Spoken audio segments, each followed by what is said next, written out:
போகிறோம். இது இட்லி, தோசை எல்லாத்துக்குமே சூப்பராக இருக்கும். பேனில் கொஞ்சமாக எண்ணெய் ஊற்றி கொஞ்சம் சீரகம் போட்டுக்கிட்டேன். ஒரு ஒரு மீடியம் சைஸ் வெங்காயம், 4 பல் பூண்டு, இஞ்சி, ஒரு 4 காஞ்ச மிளகா, 2 காஷ்மீரி மிளகாய் போட்டு நல்லா வதக்கி விட்டுக்கணும். வெங்காயம் இந்த அளவுக்கு வதங்கிடுச்சு. இப்போ கொஞ்சமாக சால்ட் ஆட் பண்ணிக்கணும். ஒரு 3 தக்காளி, கொஞ்சமாக கொத்தமல்லி போட்டு நல்லா வதக்கிக்கணும்.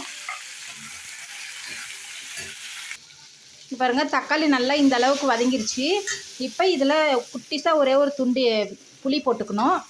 போட்டு நல்லா மிக்ஸ் பண்ணி விட்டுட்டு இதை நல்லா ஆற விட்டு அரைச்சி எடுத்துக்கணும். அவ்வளோதாங்க, சட்னி ரெடி ஆயிடுச்சு. இப்போ தாளிச்சிக்கலாம்.